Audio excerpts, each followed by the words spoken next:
Si tout le monde était d'accord, cette émission n'existerait pas. Bonsoir à tous, bienvenue sur le plateau de Ça se débat, saison 1, épisode 50. Et regardez cette photo. Les Spice Girls se sont réunies pour les 50 ans d'Emma Bunton. Emma Bunton a 50 ans, Victoria Beckham a 51 ans, Jerry Halliwell a 53 ans et Mel B a 50 ans. Bref, ça ne nous rajeunit pas tout ça. Au sommaire de l'émission ce soir, les États-Unis estiment que le désarmement du Hamas doit s'accompagner d'une forme d'amnistie pour cette organisation terroriste. Qu'en pensent les débatteurs du soir? Réponse dans quelques minutes. Antisémite un jour, antisémite toujours. Cet adage s'applique-t-il à l'Espagne? Je poserai la question à Juan Caldes, coordinateur européen de la European Jewish Association, lors de l'interview du tac au tac. La voix dans mon oreillette, Chana de Paz a épluché l'actualité et a déniché 4 informations polémiques pour le tour de l'info. Rendez-vous à 21h30. Et enfin, la France trahit-elle ses valeurs humanistes en bloquant l'accueil de Gazaouis? Mon petit doigt me dit que ce débat va faire trembler les studios à Paris et à Tel Aviv. Et nous conclurons cette émission avec la carte blanche de Julien Assal. Vous êtes prêts? Bien installés sur votre canapé? Allez, je vous présente le casting du soir.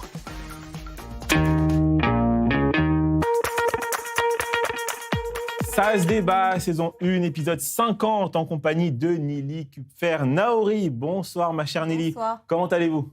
Très bien. Un mot sur le rapatriement du corps de Rang Vili? C'était une soirée d'une émotion intense et une boucle qui est bouclée. Et je dirais comme le frère de Rang Vili qui a dit qu'aujourd'hui, il ressentait beaucoup plus de fierté que de peine. Et c'est vrai que c'est extrêmement triste de le voir revenir non vivant, mais c'est une extrême fierté de voir à quel point le gouvernement a mis un point d'honneur à récupérer tous nos otages, vivants comme morts. Et il faut bien insister, on avait un linguiste il y a quelques semaines dans cette émission, Rang Vili n'est pas un otage décédé, Rang Vili est un otage assassiné. Les mots ont leur importance, Rang Vili est un otage assassiné. Bonsoir Guy Poran. Bonsoir Raphaël. Je vous écoute aussi, j'imagine, un petit mot pour le retour de Rang Vili. Enfin, une page se tourne. Oui, absolument. Je pense que tous les Israéliens ne peuvent pas d'avoir une émotion très très forte. Mais moi, en même temps, je me rappelle tout le temps qu'on pourrait avoir beaucoup plus des otages en vie si l'accord était fait plus tôt. Alors, mais c'est vrai que c'est beaucoup mieux que de ne jamais trouver ces dons. Pour son famille, c'est quelque chose. Beaucoup avaient peur qu'il devienne le nouveau Ron Arad, par exemple. Oui, Ron Arad, même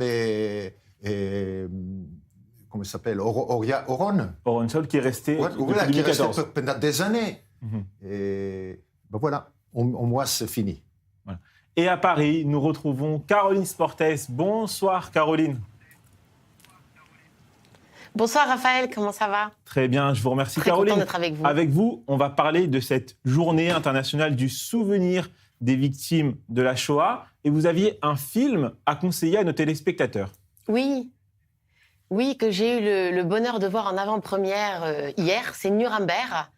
Donc c'est parfois une période un peu oubliée et franchement, il faut absolument aller le voir d'abord pour l'histoire évidemment, pour le casting qui est absolument incroyable et surtout pour rappeler quand même en ce moment ce qu'est un génocide véritablement, parce que ce mot est tellement utilisé à tort et à travers que là, ça nous rappelle vraiment ce qu'est un génocide. Et en plus, aujourd'hui, c'est aussi l'anniversaire de la libération du camp d'Auschwitz.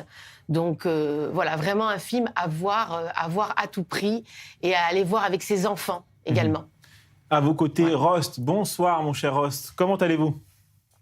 Bonsoir, très bien, merci et vous-même. Très très bien, j'ai vu sur votre compte Instagram que vous aviez publié quelque chose sur cette journée internationale de souvenir des victimes de la Shoah. Alors Rost, on vous écoute aussi à ce sujet.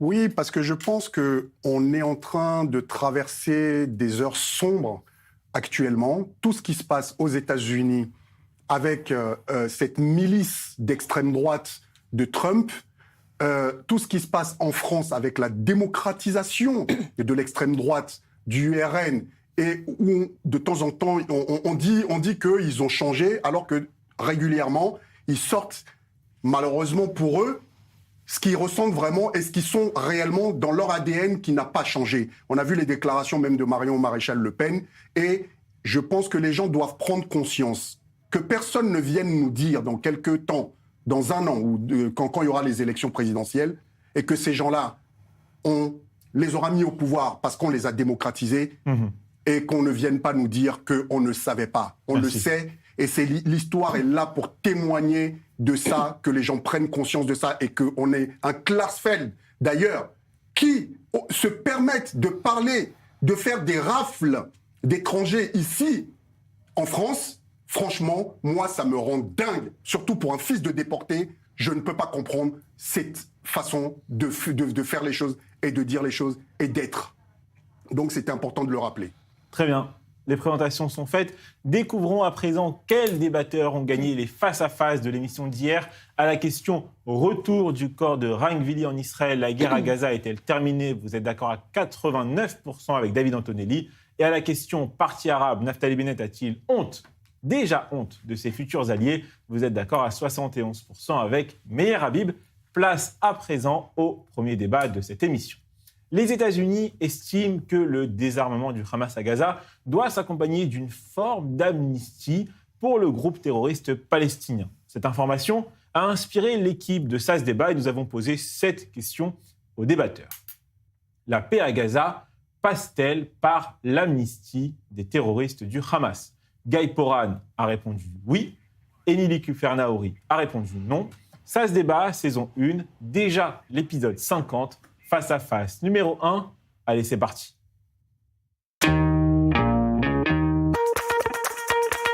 Guy, vous commencez 1 minute pour convaincre nos téléspectateurs. Vous regardez la caméra numéro 2. Nili, vous enchaînez juste après. Tout le monde est prêt ? Ouais. Guy, c'est à vous. Tout le monde sait que le gouvernement israélien, depuis longtemps, a décidé de sortir de Gaza. Si ces décisions étaient laissées à la discrétion de Netanyahou, la guerre aurait continué et aucun accord sur les otages aurait été possible. Il est absolument clair que si un accord de paix incluant le désarmement de Hamas est envisageable, il serait judicieux d'accorder un amnistie sur le terroriste de Hamas à Gaza. Il est également clair que Nili et ses alliés d'extrême droite soutiendront toute initiative empêchant un accord et entraînant la reprise des combats, car ils pensent que c'est uniquement par la violence et le sang qu'ils peuvent réaliser leur rêve messianique, vider Gaza des Palestiniens et la peupler de Juifs. Merci beaucoup, Guy. Quelques secondes. J'ai même une seconde, je la donne, je contribue ça à Nili. Merci. Allez, Nili, c'est à vous. Bien, dire que la paix passera par une amnistie des terroristes est une illusion dangereuse. Le plan de Trump prévoit également effectivement une amnistie pour les terroristes qui renonceraient à la violence et à leur idéologie. Or, le Hamas est un mouvement djihadiste qui a pour but déclarer la destruction de l'État d'Israël. Donc ce scénario utopiste ne se produira pas. Ensuite, concernant la sécurité d'Israël, cette amnistie serait un problème sécuritaire extrêmement grave, vu que notre survie dépend de notre force de dissuasion. Et donc tous les ennemis d'Israël doivent savoir que la loi du talion s'appliquera si le sang juif coule. Amnistier les terroristes du Hamas, c'est donner un plan au terrorisme, un mode opératoire au terrorisme régional. Amnistier les terroristes du Hamas, c'est trahir les familles des victimes, c'est envoyer un message d'échec. Merci Nili. Merci beaucoup Nili. Rost à Paris, est-ce que vous êtes d'accord avec Guy ou avec Nili ? Une surprise est toujours possible. Alors, je vais vous surprendre justement. Alors, moi, je suis très partagé. Je vais vous dire pourquoi.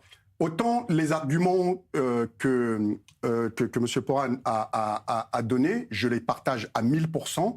Sur le fait qu'il faille les amnistier, je ne suis pas forcément d'accord. Parce que je pense que toute personne qui enlève une vie, quelle qu'elle soit, doit répondre devant la justice.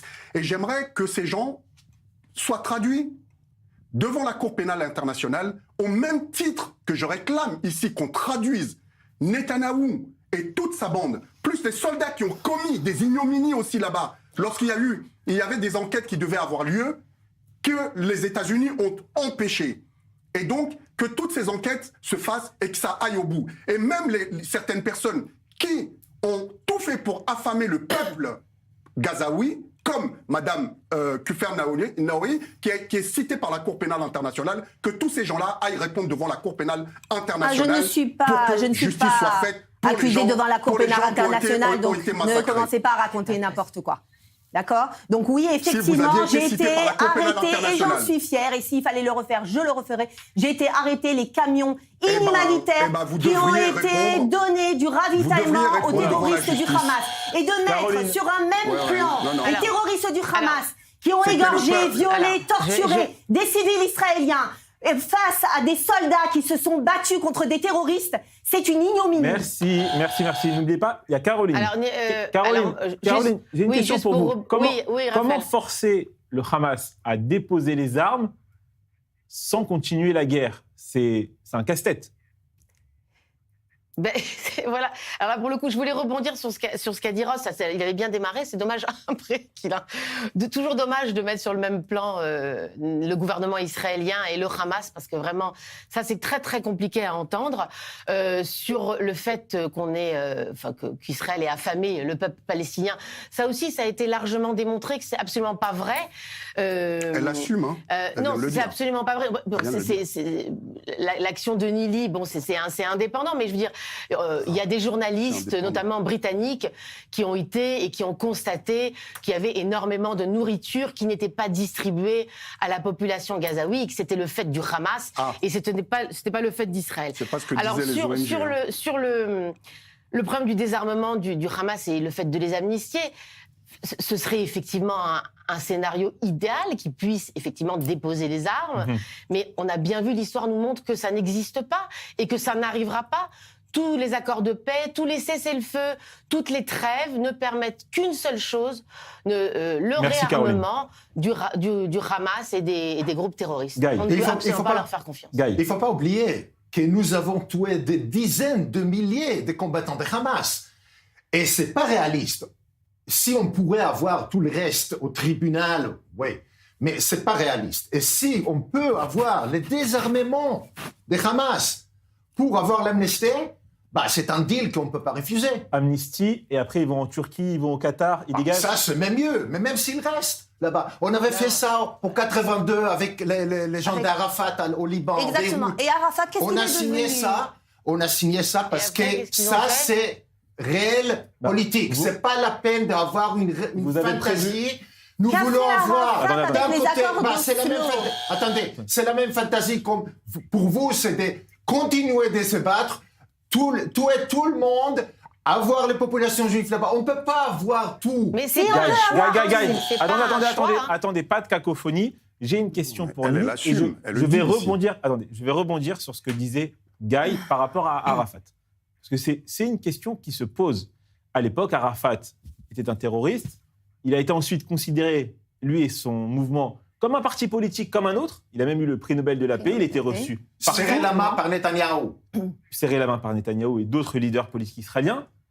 Maintenant, la question se pose si demain, il y a un leader du Hamas peut devenir un nouveau Arafat, reconnu par la communauté internationale au sein d'un comité technocratique pour diriger Gaza. C'est-à-dire, le Hamas a dit qu'il abandonne le terrorisme et dit qu'il fait de la politique, seulement de la politique. Ça sera la vraie victoire d'Israël. Ça sera la victoire d'Israël. Je n'ai aucun doute que la communauté internationale peut reconnaître un dirigeant du Hamas comme étant un interlocuteur reconnu et légitime. Ça vous fait peur ? Mais bien entendu, puisque nous avons vu tout à fait le précédent d'Arafat. Arafat, il a signé les accords d'Oslo. Et ensuite, ce qui a été la conséquence de ces accords, ce sont des périodes d'attentats extrêmes. Le sang juif a coulé à flot après les accords d'Oslo. Donc c'est exactement ce qui se passera si, à Dieu ne plaise, le Hamas ou même l'autorité palestinienne, soi-disant considérée comme modérée, serait au pouvoir dans la bande de Gaza. Il n'y a qu'un seul gouvernement qui peut gérer la bande de Gaza pour assurer la sécurité d'Israël, c'est le gouvernement israélien. Et selon Lili, il faut tuer toutes les Mais arrêtez Palestiniens. ces phrases, mais ça suffit. C'est exactement la Lili n'a pas dit ça. conclusion. Oui, Gaël est très Les idéaliste. qui seront d'accord pour accepter la légitimité du gouvernement israélien, ils peuvent rester. Ceux qui veulent véritablement la paix, ils peuvent rester. C'est justement le scénario Ceux qui ne veulent pas, Mais non, mais ils sont chez eux, c'est Arafat pas a à vous de reconnu. décider. Rost, Arafat a reconnu. Rost, le mot de la fin pour vous, après on avance. Mais non, mais Le mot de la fin pour vous, Rost. non, mais j'entends des choses, moi, ce qui me rend dingue. Parce que c'est pas à vous de décider de comment les autres doivent vivre, de comment ils doivent Mais vivre c'est à chez vous, eux. c'est à vous Je qui suis habitez en désolé. France. Non. Qui Moi, doivent c'est pas un argument. décider, je C'est pas un comprends argument. pas. C'est pas un argument. C'est pas un argument, ça. Il y a la communauté internationale. La communauté internationale ne décidera pas ce qui se passera en Israël. Ses responsabilités. Israël est un pays indépendant. Il y a un problème De qui sécuritaire. peut circuler. Il y a un Et vous problème dites qu'on ne sécuritaire. peut pas parler d'apartheid. Et quand on parle d'apartheid, Lili. vous nous dites que c'est D'accord. pas le cas. Eh ben Ross, si, Ross, c'est pas un autre pays de Ross, décider il y a de pas qui d'apartheid. peut vivre Ross, ou vous, pas de vous chez comprenez lui. bien, Il y a pas Ross, d'apartheid. vous comprenez bien qu'après le 7 On a un octobre, problème c'est sécuritaire.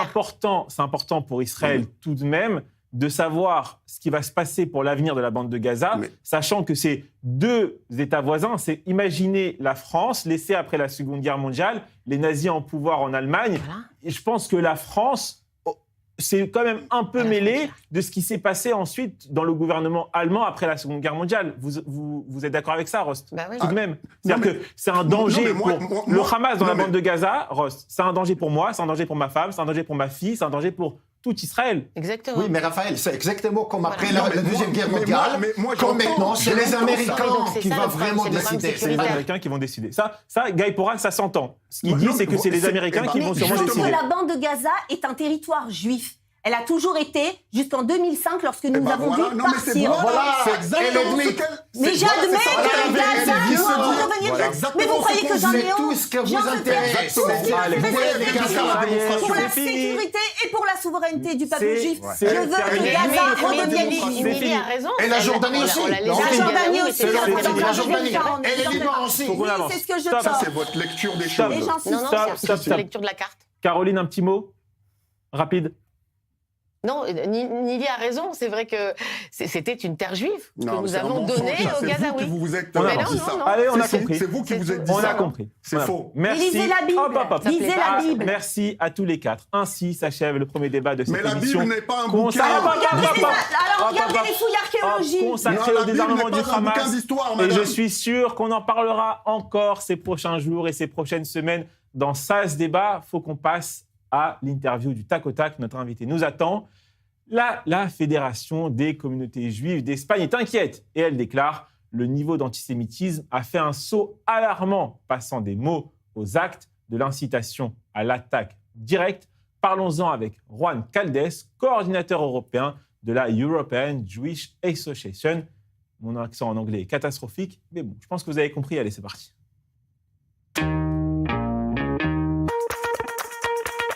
Bonsoir Juan Caldes, merci d'avoir accepté notre invitation sur i24 News. Plus de 20 tombes juives ont été vandalisées à Barcelone. Est-ce que selon vous, le gouvernement espagnol porte une responsabilité dans la montée de l'antisémitisme dans votre pays ? Tout d'abord, merci pour l'invitation. Et tristement, ça me fait très mal de le dire en tant que juif espagnol. Mais oui, la montée historique de l'antisémitisme dans mon pays est en grande partie due à la normalisation encouragée par ce gouvernement radicalement antisioniste qui a permis à l'Espagne de devenir à côté de l'Irlande, dans mon avis, l'un des principaux pays à institutionnaliser l'antisémitisme. Et ça, c'est le pire. Plusieurs exemples que votre audience devrait connaître sont le suivant. La décision de proposer au Congrès espagnol une loi visant à instaurer formellement un embargo total sur les armes à destination d'Israël, la suspension totale de l'accord Union européenne-Israël, la reconnaissance unilatérale de l'État palestinien. La vice-présidente, ça c'est le pire, la vice-présidente Yolanda Díaz, déclarant dans une vidéo publique avec le drapeau de l'Union européenne et de l'Espagne derrière elle que la Palestine sera libre du fleuve à la mer. Et la ministre de la Jeunesse glorifiant seulement quelques heures après le 7 octobre le massacre du Hamas. Et bien sûr, il y a l'image déplorable de la Vuelta a España où le Premier ministre lui-même, Pedro Sánchez, a encouragé les manifestants à poursuivre leur mouvement et leur a déclaré admirer leurs actions. Sans oublier que Sánchez était le premier dirigeant européen à qualifier Israël d'État génocidaire. Donc les exemples sont trop nombreux pour ne pas voir que ce gouvernement est en partie pour l'antisémitisme. Juan Caldes, déjà bravo pour votre français qui est excellent, mais est-ce que des juifs espagnols, des juifs de votre entourage envisagent de quitter le pays ou c'est déjà le cas? Il y en a qui sont partis peut-être ailleurs, qui sont venus vivre en Israël ou aux États-Unis par exemple? Bon, c'est une bonne question. La communauté juive en Espagne est relativement petite et largement méconnue de la grande majorité d'Espagnols. Elle ne se compare pas à celle de la France, par exemple, ou des Royaume-Uni, qui sont des communautés juives plus grandes, bien établies, dont le judaïsme ne s'y pas uniquement dans les sphères privées. Et bon, cela été dit, je connais plusieurs personnes de ma génération, et j'ai 28, qui ont fait leur alia aux courses de néo-nés en raison de la montée de l'antisémitisme et parce qu'ils ne voient plus d'avenir pour la communauté juive en Espagne. Mais d'autres facteurs, oui. Est-ce que vous êtes d'accord avec cette affirmation dont j'ai parlé en début d'émission pour parler des Espagnols? Alors c'est un peu dur ce que je vais dire, mais vous allez très vite comprendre. Antisémite un jour, antisémite toujours. Quand on parle de l'Espagne, on pense évidemment à l'Inquisition. Antisémite un jour, antisémite toujours. Vous êtes d'accord avec ça? Non, je ne suis pas d'accord avec cette affirmation. Honnêtement, je ne pense pas que la majorité d'Espagnols soient antisémites. Je crois qu'il est très important de faire la différence entre les gouvernements espagnols et les citoyens espagnols. Les gouvernements dirigés par Pedro Sánchez et avec l'Iran, comme j'ai dit avant, les plus anti-israéliens de l'histoire démocratique de l'Espagne. Je pense qu'il existe une majorité silencieuse qui n'est pas antisémite en Espagne. Et ça s'est vu il y a 9 mois lors du concours de l'Eurovision, quand l'Espagne, par exemple, attribuait 12 points à Israël, malgré toutes les campagnes de la télévision publique espagnole visant à boycotter Israël. Ça doit nous donner de l'espoir. Attendez, je crois qu'il y a un petit problème de connexion avec le Zoom. Qu'est-ce qu'on dit dans l'oreillette? On a l'image ou pas? Ah, on n'a que le son, on n'a pas l'image. Alors, je vais vous poser la question et on va vous entendre et on retrouvera la connexion avec vous, avec l'image. Mais est-ce que, par exemple, vous comprenez le rapprochement du gouvernement israélien avec le parti nationaliste espagnol Vox? Il y avait des représentants de Vox, d'ailleurs des représentants qui sont actuellement en Israël pour participer à une grande conférence sur l'antisémitisme. Est-ce que vous sentez aussi qu'il y a un rapprochement de la communauté juive espagnole, même si elle n'est pas très nombreuse, vous l'avez dit, avec ce parti Vox? Bon, c'est une bonne question. Et depuis plus d'une décennie, Netanyahou considère les alliances avec les acteurs populistes d'extrême droit européens et les courants eurosceptiques radicaux comme des atouts stratégiques. La logique est transactionnelle. Ces partis défendant Israël dans les institutions européennes atténuent les critiques à l'égard de la politique israélienne et parfois rompent même avec les positions européennes officielles sur Jérusalem. Bon, pour la question de Vox. Et c'est un cas spécial parce que la relation entre Vox et Israël, c'est pas la même relation de Rassemblement national ou l'FD en allemand ou de la Partie de la liberté en Autriche, parce que le cas de Vox est plus complexe. Ces partis a été créé il y a seulement 15 ans et ne porte pas l'héritage néo-nazi. Ça, c'est les clés. Et je comprends la décision de travailler davantage avec Vox. Vraiment, je comprends parfaitement. Mais je pense que les gouvernements israéliens, indépendamment du fait que Netanyahou soit ou non encore en fonction après les prochaines élections, devraient renforcer sa coopération avec les partis de centre-droit et de centre-gauche. Merci beaucoup, Juan Caldes, d'avoir accepté notre invitation sur i24 News. Caroline Sportes, il reste 1 minute. Vous avez moins parlé que les autres dans le premier débat, alors je vais vous donner la réaction à cette interview. C'est gentil. C'est gentil, surtout que moi, je suis extrêmement attachée à l'Espagne, familialement parlant. Hein. Mon nom, d'ailleurs, est d'origine espagnole. Donc, chez moi, on parle tous espagnol, on va tout le temps en Espagne. Donc, je suis contente que Juan ait dit aussi ce que je pensais. Heureusement qu'on n'est pas antisémite de père en fils. Hein. Et que je pense effectivement que la population, la majorité de la population ne suit pas la position du gouvernement sur les Juifs et sur l'État d'Israël. Merci beaucoup, Caroline, pour cette réponse concise. C'est le temps de marquer une petite page de pub après cette première partie très intense. On respire un peu, on boit un verre d'eau et on se retrouve tout de suite sur i24 News. Restez avec nous.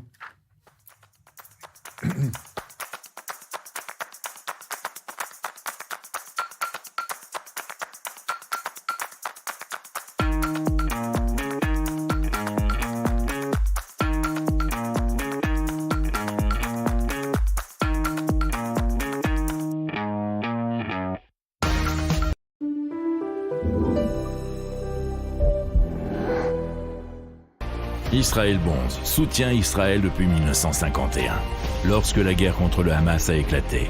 Les Israël Bonds ont répondu à l'appel, prouvant qu'ils sont beaucoup plus qu'un investissement. Ils sont un soutien essentiel.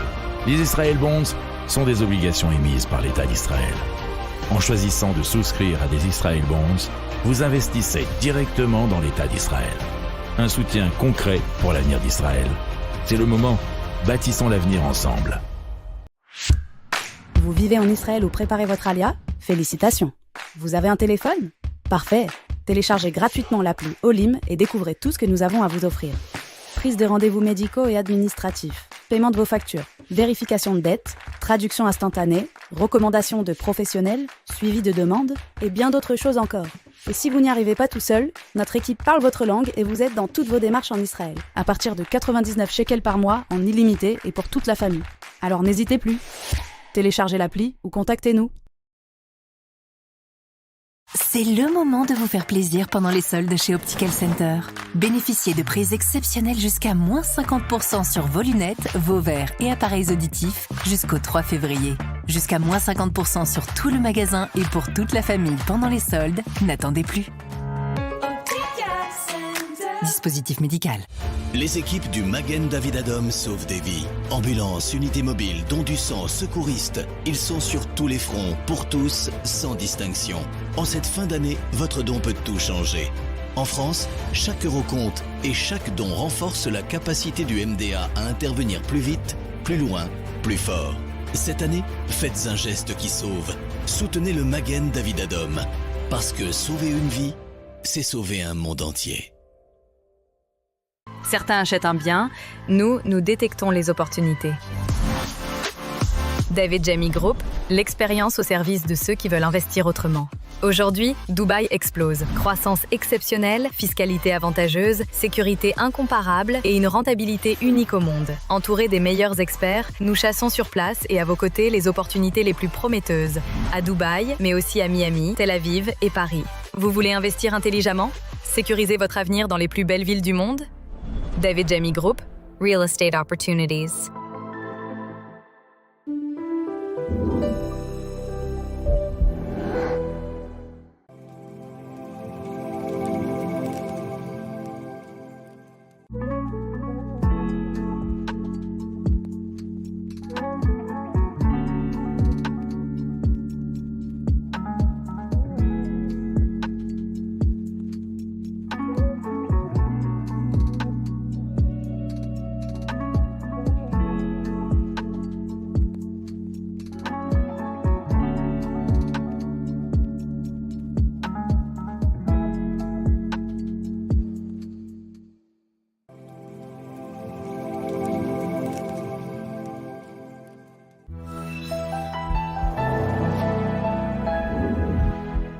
Innovation est de retour sur i24 News. Chaque semaine, nous vous emmènerons à la découverte de celles et ceux qui font demain, ici, au cœur de la Startup Nation. Santé, mobilité, culture, agriculture, ici l'innovation n'est pas un mot-clé, c'est un mode de vie. Innovation, c'est le rendez-vous des idées qui osent et qui fonctionnent. Rendez-vous chaque semaine pour découvrir ensemble les coulisses de l'innovation Made in Israël. Innovation, tous les mardis sur i24 News.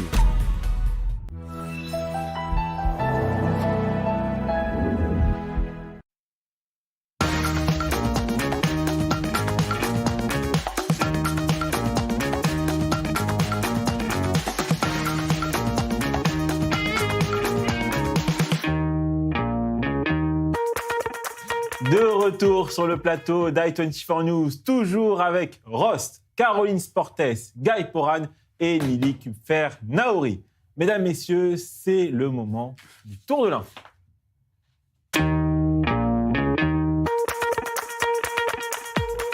Caroline Sportes, je commence avec votre information, un article de nos confrères du Parisien municipal. Le Parti socialiste va présenter 2000 têtes de liste et n'exclut pas des accords avec la France insoumise au second tour. Alors j'ai une question à vous poser. Le Parti socialiste signe-t-il un nouveau pacte avec le diable pour sauver quelques sièges dans certaines villes ? Ah bah oui, clairement, quoi. Je veux dire, on ne tire aucune leçon du passé. C'est encore l'illusion de l'unité à tout prix. Alors que finalement, qu'est-ce que cette alliance a généré, à part un renforcement de la France insoumise, qui a radicalisé donc une minorité, et ça n'apporte que le chaos, la détestation de l'autre, et tout ça pour combattre à tout prix l'extrême droite, mais il serait temps quand même, alors je ne suis pas du tout particulièrement pour l'extrême droite, c'est pas du tout ce que je dis, mais il serait temps à un moment donné de cesser quand même les mauvaises alliances et de laisser le peuple français parler. Si le peuple français est pour élire un candidat d'extrême droite, eh ben, il élira un candidat d'extrême droite. Et je ne pense pas du tout que cette mauvaise alliance empêche cette élection. Merci beaucoup, Caroline. Donc, Guy Poran. À un moment donné, il va falloir respecter la volonté des Français. Guy Poran, votre information. On revient en Israël. Le plan israélien d'évacuation d'environ 42 000 touristes qui sont actuellement en Israël face à la possibilité d'une attaque iranienne est prêt, a annoncé hier, le directeur général du ministère du Tourisme. Il a expliqué qu'Israël se préparait à un scénario d'évacuation depuis environ un mois, après avoir discuté avec le ministre du Tourisme, Israël Katz, de la nécessité pour le pays de tirer les leçons des scénarios précédents, faisant allusion à la guerre des 12 jours contre l'Iran en juin de l'année dernière. Guy, je vais vous poser une question très simple. Tous nos téléspectateurs attendent cette réponse. Est-ce qu'on est à la veille d'une nouvelle guerre entre l'Iran et Israël ? Je pense vraiment pas. Je pense que même cette semaine, je crois que la possibilité d'une attaque sur Israël, pas par les Américains par rapport à l'Iran, est même moins probable que par avant. Parce que, encore une fois, les Iraniens ont annoncé aujourd'hui qu'ils vont attaquer les voisins, le pays voisin, de la part de qui il y aura une attaque sur l'Iran. Aucun intérêt pour l'Iran de donner les excuses à Israël, à la force aérienne israélienne, de faire ce qu'ils savent très bien ce qu'on peut faire. Aucun intérêt. C'est vraiment un truc américain, iranien. Donc vous pensez que si les États-Unis attaquent l'Iran, ça c'est possible, et que l'Iran répliquera en attaquant des bases américaines au Qatar, par exemple ? Absolument. Vous pensez ça ? Les bateaux américains, etc. Aucun intérêt pour eux. Et ils sont toujours rationnels. Ça veut dire, seulement si ça arrive à la poids où tout est détruit en Iran, suicide, doomsday, là, ils vont peut-être lancer tout ce qu'ils ont contre Israël, contre tout le monde. Mais si, c'est très loin de ça. C'est-à-dire, vous ne pensez pas que les États-Unis ont pour intérêt et pour objectif de faire tomber le régime des mollahs? Absolument, si. Donc, si c'est le cas... oui, mais ils ne vont pas arriver. Ils vont pas arriver. Mais bien entendu, ils vont attaquer Israël. Ah, bon, moi, on parle maintenant. Si, à la fin de ce qui va se passer, ils arriveront à la situation où le régime tombe, tout tombe, etc., tout est possible. Et vous parlez de rationalité envers un régime qui n'est animé que par la haine d'Israël. Pas vrai. C'est pas vrai. Ils sont plus rationnels que... C'est pas vrai. Ils savent très bien. On verra bien. Écoutez, on verra bien. En tout cas, je pense que peut-être que vous avez rassuré certains de nos téléspectateurs. J'espère que ça ne sera pas le contraire. Rost, un article de nos confrères de Libération. La France est en passe de devenir le deuxième pays au monde à interdire les réseaux sociaux au moins de 15 ans. L'article phare de la proposition de loi portée par la députée Ensemble pour la République, Laure Miller, a été adopté ce lundi par l'Assemblée nationale à 116 voix pour et 23 voix contre. Il prévoit que l'accès à un service de réseau social en ligne fourni par une plateforme en ligne soit interdit aux mineurs de 15 ans, notamment Snapchat, Instagram, TikTok ou encore Facebook. Rost, qu'en pensez-vous et que pensez-vous des critiques face à ce texte de ceux qui disent En fait, c'est simplement pour avoir l'identité numérique de tout le monde. Tout le monde devra mettre son identité sur les réseaux sociaux. Et là, c'est la porte ouverte à un scénario à la George Orwell. Non, mais bon, je vais dire, ils ont déjà les identités de tout le monde, donc je veux dire, c'est pas quelque chose de nouveau. Ça, c'est des fausses raisons. Aujourd'hui, on a un vrai problème de santé mentale profond. Mais quand je dis profond, j'en parlais lorsque j'étais encore chroniqueur sur CNews il y a 1 an ou 2 de ça. Je parlais de ce problème qu'il y a eu, et surtout avec l'explosion de ces problématiques-là depuis le Covid. Et les séquelles que ça a laissé. Et on m'a dit, ah mais non, mais vous racontez des conneries, c'est pas... Alors que on est en train de se rendre compte, et tous les spécialistes le disent, il y a un problème. Et aujourd'hui, nos jeunes, il faut les protéger coûte que coûte. Je vois même les questions de RICS qu'il y a, on diminuera ces problèmes-là. Même les problèmes d'harcèlement et de suicide, contre lesquels d'ailleurs je trouve qu'on n'est pas assez dur pour les harceleurs. Il y a des gens qui harcèlent et on les laisse faire. On devrait légiférer de façon plus ferme sur ces problématiques-là. Et je trouve que ce qui est fait là est une très bonne chose et que les parents sont les premiers à devoir éduquer leurs enfants. C'est à eux de prendre leurs responsabilités. Mais parfois, il y a des parents qui sont dépassés et le devoir de la République aussi est de protéger ses enfants. Et cette mesure est une très bonne mesure et j'espère qu'elle va rentrer en vigueur le plus tôt possible pour protéger nos enfants. Merci beaucoup. Un petit mot, Rost. Raphaël. Allez-y, Un petit très mot, rapide, Raphaël, si très ça ne vous rapide, dérange pas. rapidement. Non, je suis tout à fait d'accord avec Ross, pour une fois. Comme quoi, tout arrive. Comme quoi, tout arrive. Maintenant, je crains sur la faisabilité de ce projet, de la mise en place. Je ne vois pas comment on va réussir à empêcher les jeunes à accéder aux réseaux sociaux. Mais bon. Mais ils sauront qu'au moins il y a la loi. Hein. Voilà. Ouais. Ils ont des moyens de contournement, hein, et c'est déjà le cas. J'ai peur que ça crée encore plus de... Même là où ça a été mis en place, c'est pareil, il y a déjà avec des VPN, etc. Ils arrivent à contourner. Oui, mais ils arrivent à contourner. Il y a la loi. Au moins, ils savent qu'ils contreviennent à la loi. Et les parents, certains parents qui ne peuvent pas eux-mêmes réagir, sont au moins un peu protégés par ça. Et remettre la lecture obligatoire. Ah oui, ça. Voilà. Mon Dieu. Votre information, Nili Kupfer, Naoui. Est-ce que vous connaissez le mouvement des étudiants juifs français? Attention, je n'ai pas dit l'EJF, j'ai dit le mouvement des étudiants juifs français. Je les connais très bien. Vous les connaissez très bien. Alors, regardez cette vidéo et on en parle juste après. J'aimerais que vous puissiez vous applaudir très fort. Je vous dis bravo. Continuez dans cette noble cause. Et mes chers amis, j'aimerais vous révéler un petit secret. Écoutez bien ce petit secret. On est en petit nombre, ça tombe bien, on va le révéler. Vous êtes d'accord avec moi? Chers amis, écoutez bien. La Palestine sera pour l'éternité. Vous savez ce que je vais dire? Elle sera pour l'éternité juive. Elle appartiendra à la terre d'Israël. Et maintenant, je vais vous dire quelque chose. Je veux qu'on laisse Tsahal triompher. Laissons Tsahal triompher. Nili, un petit commentaire sur cette action militante? J'ai grandi dans un mouvement, le mouvement Beta, dont le maître à penser, Zev Jabotinsky, disait que le silence est vilainie et qu'il ne fallait jamais courber les chines devant les antisémites, qu'il fallait toujours s'affirmer et se battre. Et je suis heureuse de voir ce jeune et ses amis qui sont là pour relever la fierté et la dignité et l'honneur des Juifs de France. Ben, vous savez quoi? Il est avec nous. Bonsoir Aurélien Bernahim. Merci d'avoir accepté notre invitation. C'est vous qu'on voit dans cette vidéo. Alors, on peut dire quelque chose, en tout cas, si vous souhaitiez faire le buzz, vous avez réussi votre action. Bonsoir à tous, Talchai à tous. Et alors, en réalité, le but, c'était pas de créer le buzz. En réalité, cette action n'était même pas préparée. Je me promenais avec mon ami Elie, avec qui je travaille au quotidien pour le MEGF, mais également pour la relance qui a été faite en octobre dernier du BTR de France. On se promenait dans la rue, et on est tombé sur cette manifestation. Vous savez, en général, les manifestations pro-palestiniennes se tiennent le Shabbat. Et là, coup de chance, elle se tombe un lundi, donc naturellement, on a voulu un peu mettre de l'animation. On a cherché des moyens pour mettre la panique. Et figurez-vous que c'est eux-mêmes qui sont venus me voir pour me donner le micro.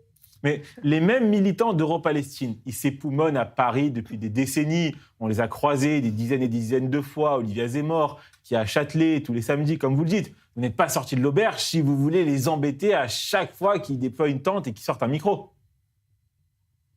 Oui, mais souvent, vous savez, ils sont très malins parce que souvent, ils font ça le samedi. Comme ça, les Juifs évitent en tout cas d'y participer en raison de ce jour particulier. Donc, c'est pour ça qu'on s'est jeté dessus. C'est vrai que vous avez raison, il y a parfois d'autres moments, mais là, c'était sous nos yeux. Et nous, on est rentrés dans la manifestation. C'est eux-mêmes, surtout, qui sont venus et qui étaient tellement contents de voir des étudiants. Alors, ils ont dit, participez avec nous. Ça tombe bien, moi aussi, je soutiens la Palestine, sauf que c'est la Palestine juive, la Palestine authentique, la seule et vraie Palestine. Et donc, c'est ce que j'ai pu dire au micro. Alors, pour noter... Beitar, c'est Jabotinsky derrière. Oui, exactement. Nili Kufer en parlait juste avant, c'est Jabotinsky derrière vous. Alors, pour nos téléspectateurs qui ne connaissent pas le MEJF, quelle est votre différence avec l'UEJF ? Alors, vous savez, je ne vais pas non plus faire toutes ces différences, mais je dirais que la plus grande différence entre eux, ainsi que tous les autres d'ailleurs, le CRIF, je dirais, qui est la branche adulte de l'UEJF, c'est que nous, on est là pour le rassemblement. On est là pour le rassemblement autour de vraies valeurs, pas des fausses valeurs, style le vivre ensemble, ou même cette bêtise absolue qui est la solution à 2 États. Les vraies valeurs, c'est quoi ? C'est les valeurs du sionisme, un sionisme authentique qui est celui de Serge Jabotinsky, mais également, tant que nous sommes en France, être toujours loyal envers la patrie française et toujours dans cette idée de loyauté et de fidélité et d'intelligence, de discuter et de travailler avec tous ceux qui veulent lutter contre l'antisémitisme, que ce soit des gens du centre, que ce soit des gens de chez LR, que ce soit des gens de chez Reconquête ou du RN, peu importe, on est là pour lutter contre l'antisémitisme et je pense que ça n'a pas d'étiquette politique. Donc à la différence de tous ces gens qui maintiennent un pseudo cordon sanitaire tout en votant ensuite pour le nouveau Front populaire de la gauche, nous discutons avec tous les acteurs politiques. Et j'aimerais rajouter également un détail, c'est que depuis quelques temps, le MEJF est devenu la branche étudiante du Beitar, qui a été relancée en octobre dernier. Je salue Nili sur le plateau, qui évidemment nous a beaucoup aidé dans cette opération. Donc aujourd'hui, si vous voulez, cher comité juif de France, inscrire vos enfants dans un mouvement de jeunesse qui donne de la fierté juive, qui connaît son histoire, on apprend à se défendre, eh bien envoyez vos enfants au Beitar de France. Si vous êtes étudiant et que vous voulez défendre l'honneur de la dignité de la communauté juive française, venez à ce moment-là au MEJF, vous serez dans le concret. Merci beaucoup Aurélien Bernheim d'avoir accepté notre invitation sur i24 News et merci à vous, chers débatteurs, pour ce tour de l'info passionnant.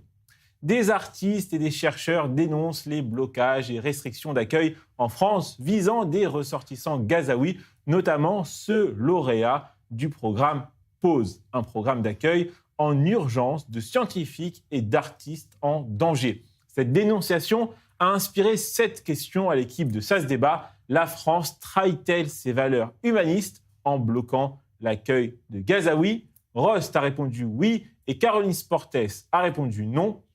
Ça se débat, saison 1, épisode 50, face à face numéro 2, c'est parti.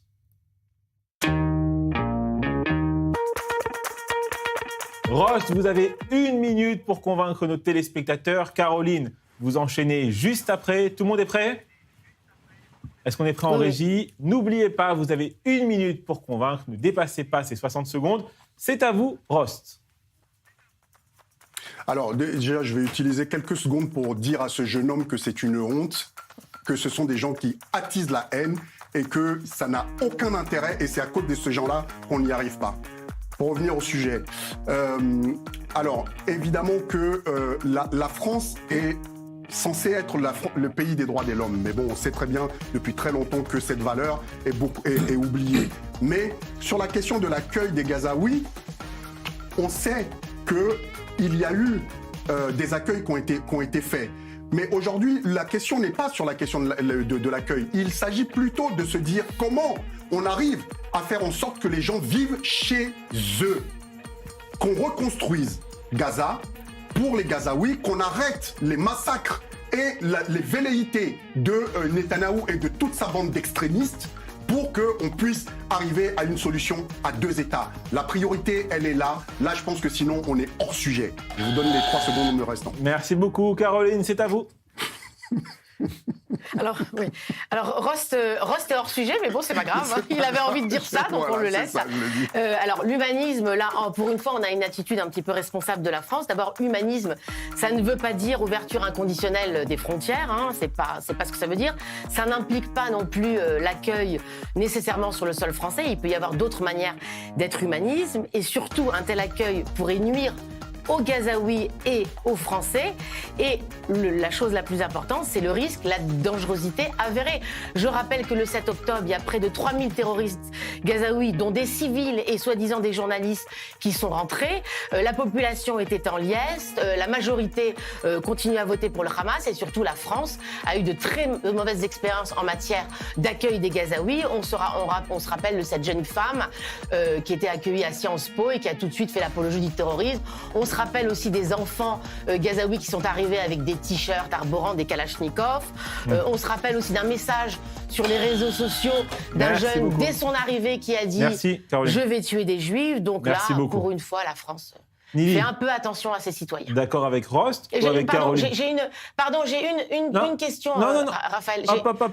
C'est fini vos 60 secondes. Non, il faut jouer le jeu. Non, c'est un petit mot qui s'adresse à la limite à vous et à tout le monde. Allez-y, rapidement. Oui, juste. Pourquoi est-ce que les pays limitrophes à la bande de Gaza n'accueillent pas les Gazaouis? Vous auriez pu poser cette question. Après un tour de table, je serais revenu vers vous et vous auriez posé cette question. Là, vous avez dépassé votre temps. Carton jaune. Voilà. Nili, est-ce que vous êtes d'accord avec Caroline ou avec Ross? Parce que peut-être que vous voulez que la France accueille les Gazaouis. Mais je suis très énervée du fait que la France n'accueille pas les Gazaouis. Donc vous êtes d'accord avec Ross? Je ne sais pas, parce qu'il a lui-même avoué qu'il était hors sujet. Donc, et il a dit qu'il fallait reconstruire Gaza. Alors oui, il faut reconstruire Gaza, mais certainement pas pour les Gazaouis, parce que les Gazaouis ont construit Gaza, soi-disant, pendant 20 ans, et ce qu'ils en ont fait, c'est une ville souterraine avec des tunnels et des armes pour fomenter ce 7 octobre. Donc, je suis effectivement pour une émigration massive des Gazaouis. Alors maintenant, ce programme PAUSE, si j'ai bien compris, c'était pour une vingtaine de personnes. Des artistes et des scientifiques. Alors, certainement qu'il y a des designers en missiles et des doctorants en armement chez les Gazaouis. Je ne sais pas quels autres scientifiques ou artistes il y aurait, mais ça n'est pas là le problème, qu'ils récupèrent tous les Gazaouis qu'ils veulent. Depuis novembre 2023, au moins 500 personnes, Français et Palestiniens confondus, ont été évacuées directement de la bande de Gaza en France, grâce à des opérations organisées par le ministère des Affaires étrangères. Est-ce que c'est insuffisant pour vous? Des Affaires étrangères, pardon. Est-ce que c'est insuffisant? Oui, je pense que...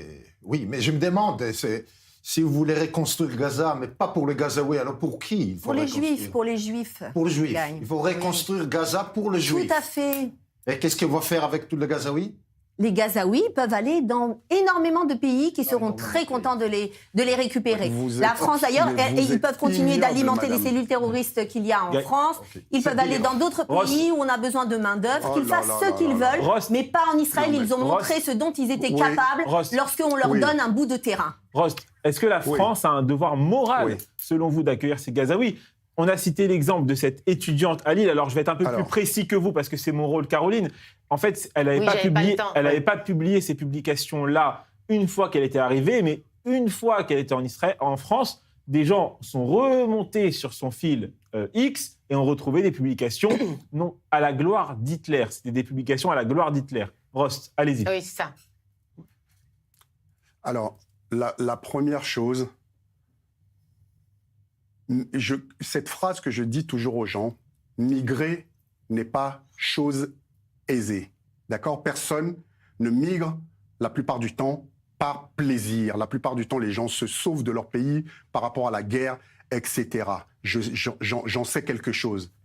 Allez poser la question à mes parents, ils vous raconteront. Et d'autres personnes que je connais pour avoir travaillé sur le sujet et terminé d'écrire un bouquin là-dessus. Personne ne quitte par plaisir. Les Gazaouis ne veulent pas partir de chez eux, ils veulent rester chez eux. C'est leur terre, c'est chez eux.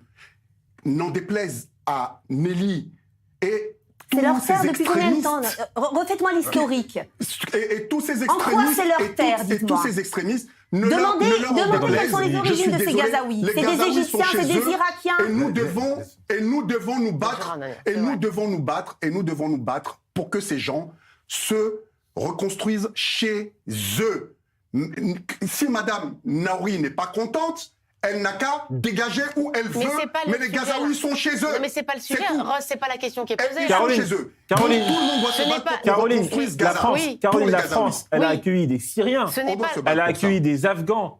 Et là, on a eu des chiffres aujourd'hui de l'immigration et des régularisations en France et des entrées légales sur le territoire français qui ont battu des records sous Bruno Retailleau en tant que ministre de l'Intérieur. Pourquoi la France accueille des Syriens, accueille des Afghans, mais n'accueille pas des Gazaouis ? 4,5 millions, d'ailleurs. Ben, je pense que la France a parfaitement conscience du fait que la population gazaoui est compliquée. Et avant que Ross saute au plafond, parce que je dis ça, ce n'est pas moi qui le dis, ce sont la plupart des nations arabes qui entourent la bande de Gaza. Ils sont très intéressants à écouter. Moi, j'aime écouter les gens qui sont concernés, qui savent de quoi ils parlent. C'est sûr que quand c'est la population juive qui le dit, ou des Israéliens, ben, ça a forcément moins de poids. Mais il faut les écouter. Et c'est pour ça que je posais la question à la fin donc de ma minute, sur le fait de pourquoi, personne ne s'interroge sur le fait de pourquoi est-ce qu'ils ne sont pas accueillis dans toutes ces nations arabes qui sont autour. Parce qu'ils sont problématiques. Encore une fois, c'est pas moi qui le dis. C'est très simple. Ça n'a rien à voir avec le caractère des Gazaouis.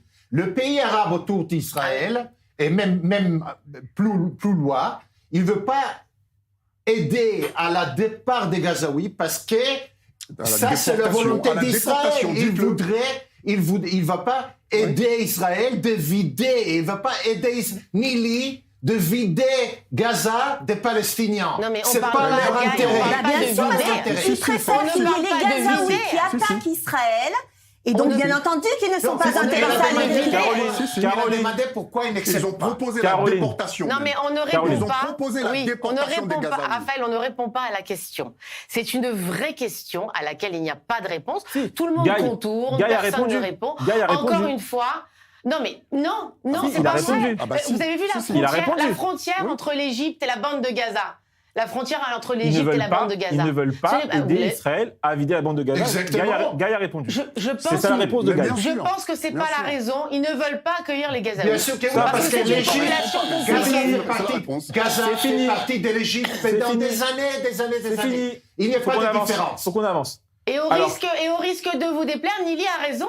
La population gazaoui est égyptienne et jordanienne. Faut qu'on avance. On va pas redire que la population palestinienne, ça n'existe pas. Ross, j'ai deux choses à vous dire. La première, c'est que j'ai reçu un message d'une personne chère à mon cœur, un ami qui s'appelle Sébastien, et qui m'a envoyé un message pour me dire, pour une fois, je suis d'accord avec Ross, il faut interdire les réseaux sociaux pour les mineurs de moins de 15 ans. Donc, vous avez réussi à convaincre mon ami qui, tout le temps, m'envoie des messages pendant l'émission. « Oh là là, qu'est-ce que Ross, il a dit ? Ross, il a encore dit ça. » Là, il m'a envoyé un message pour me dire « Je suis enfin d'accord avec Ross. » Avec plein de petits bisous cœur, smiley bisous cœur. Et au tout début de l'émission... Comme quoi tout arrive. Voilà. Et au début de l'émission, vous avez évoqué un sujet que vous allez retrouver tout de suite dans la carte blanche de Julien Assal. Ross, écoutez bien. Je pense que vous allez aimer. C'est parti.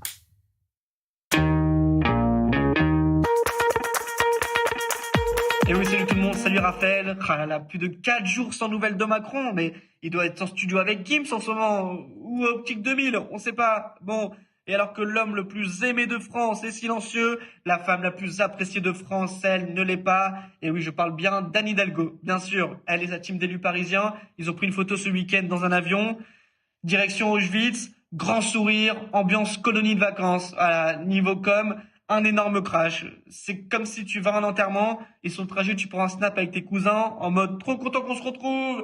Et le pire, c'est que la photo, elle est très belle. Elle est parfaite, la photo. Du coup, c'est sûr qu'ils ont fait plusieurs prises. Anne, elle a dû leur dire, attendez, on la refait s'il vous plaît, j'ai un œil fermé. Voilà, Anne Hidalgo est vraiment sans filtre, beaucoup trop sans doute. Elle aurait dû en mettre un filtre sur la photo. En tout cas, la com pose beaucoup trop de problèmes en ce moment, car même Arnaud Klarsfeld s'y met. Il explique qu'il faudrait organiser des rafles un peu partout pour régler le problème des OQTF. Alors, en prenant exemple sur l'ICE, la police de l'immigration américaine, sauf que rafle n'est pas n'importe quel mot. Voilà, c'est un mot qui arrive avec des wagons dans un documentaire en noir et blanc. Et le truc bizarre, Arnaud, c'est le fils de Serge Klarsfeld, la famille, mémoire vivante de la Shoah, qui a passé sa vie à dire on n'oublie jamais, plus jamais ça. Et ce qu'on n'oubliera jamais aussi, c'est que depuis hier, il n'y a plus aucun otage israélien à Gaza. Bien qu'il ne soit plus des nôtres, Ran Gvili a été libéré hier. Ça y est, tout le monde est enfin rentré à la maison, Raphaël. Allez, à demain. Ross, une réaction ? Non, mais j'ai vu cette photo et franchement, j'ai trouvé honteuse. Et puis, bon, de toute façon, vous savez très bien, moi, ce que je pense désormais de Hidalgo, que j'ai soutenu d'ailleurs sur sa première mandature, mais très rapidement, j'ai regretté de l'avoir fait. Donc, voilà, et là, ça Merci continue. à tous. Et je suis d'accord avec Ross pour la deuxième fois de l'émission. Voilà, je pense qu'on est tous d'accord parce que cette photo était absolument scandaleuse. Merci à tous. Absolument merci abject. Lily, merci Guy, merci Caroline et merci Ross. Merci Retrouvez Raphaël. tout de suite le journal de 22h, suivi de votre émission préférée, Innov Nation, présentée par Christopher Barolin. Restez avec nous sur les 24 News.